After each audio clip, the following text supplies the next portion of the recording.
Assalamualaikum warahmatullahi wabarakatuh. Perkenalkan, saya Tias Aprianto. Pada kesempatan di video ini, saya ingin menjelaskan terkait analisis dan evaluasi konten review film pada akun TikTok @itscinefile.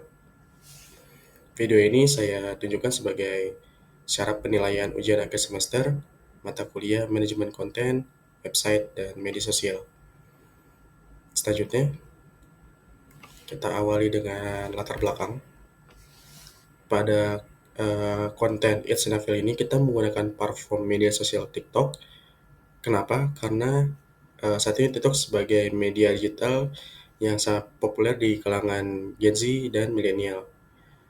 Kemudian untuk konten review film ini menjadi referensi sebelum menonton film yang dapat kami tawarkan kepada para audiens kami. Akan tetapi dalam perumusan konten ini kita juga tetap diperlukan analisis untuk menilai efektivitas konten dan hasilnya. Deskripsi dan konsep konten.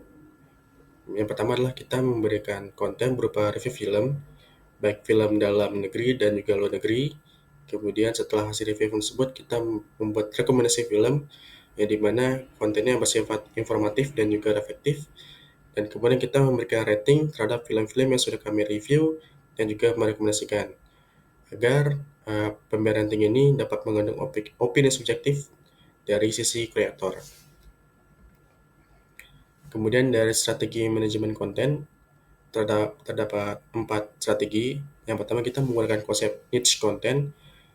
Konsep niche content merupakan strategi manajemen konten yang berfokus pada segmen audiens tertentu dengan minat yang spesifik. Dalam hal ini, akun @cinefile secara konsisten mengangkat topik seputar review, rekomendasi, dan juga rating film.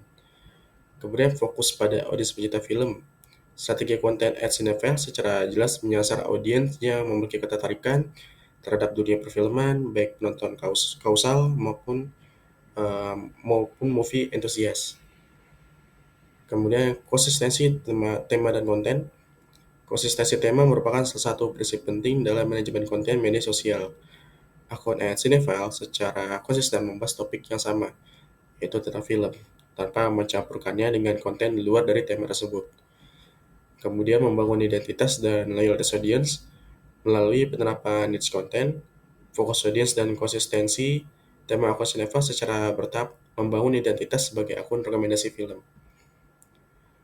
Kemudian alasan dari kami memilih platform TikTok, yang pertama adalah TikTok memiliki pengguna aktif yang tinggi, yang kedua didominasi oleh Gen Z dan juga milenial, yang ketiga mendukung video pendek dan juga visual, dan kemudian algoritma FYP yang memperluas jangkauan konten. Jadi mana memang algoritma FYP ini dapat membantu kami untuk membangun engagement secara luas. Tujuan dan konten strategi pesan. Yang pertama adalah memberikan referensi film sesuai selera audiens. Yang kedua, membantu menentukan pilihan tontonan.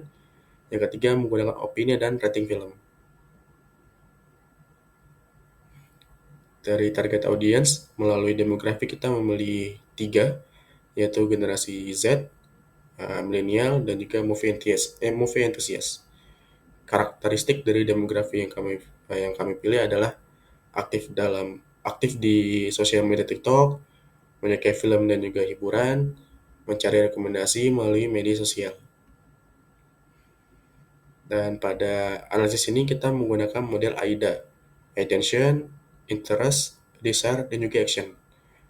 Pada tahap Attention, konten SNFL telah mampu menarik perhatian audiens sejak awal video. Hal ini ditunjukkan melalui penggunaan visual, cuplikan film, tampilan gambar yang relevan, serta pemilihan judul atau opening yang langsung mengarah pada inti konten. Setelah perhatian audiens berhasil diperoleh, tahap berikutnya adalah membangun ketertarikan atau interest. Pada konten SNFL, ketertarikan muncul melalui penyampaian review film yang ringkas, jelas, dan relevan dengan kebutuhan audiens. Pada tahap desire ditunjukkan melalui pemberian opini personal dan rating film yang disampaikan oleh kreator. Unsur subjektivitas ini membuat peran penting dalam mempengaruhi persepsi audiens terhadap film yang direkomendasikan. Tahap terakhir dalam model AIDA yaitu adalah action, yaitu tindakan nyata yang dilakukan oleh audiens setelah mengkonsumsi konten. Dalam konteks ads NFL, tindakan tersebut dapat berupa menonton film yang direkomendasikan, memberikan like, menuliskan komentar, membagikan konten, atau mengikuti akun untuk mendapatkan rekomendasi film selanjutnya. Kemudian dalam perkembangan akun, pada fase awal akun, followers kami masih terbatas, yaitu kurang lebih di angka 16 sampai 17 followers, dengan total likes berkisar 89 sampai 159 likes, dan di mana akun ini masih berada pada tahap pengenalan konten. Kemudian dalam fase perkembangan akun, kita konsisten dalam unggahan konten review film, kita memanfaatkan format video dan tren TikTok, dan membuat konten yang dibuat relevan dengan minat dan audiens pencinta film. Hasilnya adalah followers kami meningkat hingga 216 followers dengan total likes yang naik menjadi 1.374 likes. Untuk evaluasi konten, dari sisi kelebihan, temanya konsisten, relevan dengan kebutuhan audiens, mudah dipahami, dan memiliki potensi engagement yang tinggi. Namun masih ada kekurangannya, yaitu durasi membatasi pada halaman, branding visual belum maksimal, dan interaksi audiens masih bisa ditingkatkan kembali. Dari kesimpulan dan penutup, yang pertama, konten It's Nevel efektif sebagai media rekomendasi film. Yang kedua, strategi konten dan platform pun juga sudah tepat, kita menggunakan TikTok. Yang ketiga, model AIDA kami terapkan dengan baik. Dan terakhir, perlu penguatan branding dan interaksi audiens. Sekian dari presentasi saya terkait dengan analisis dan evaluasi konten It's Nevel. Kurang lebih mohon maaf. Wassalamualaikum warahmatullahi wabarakatuh.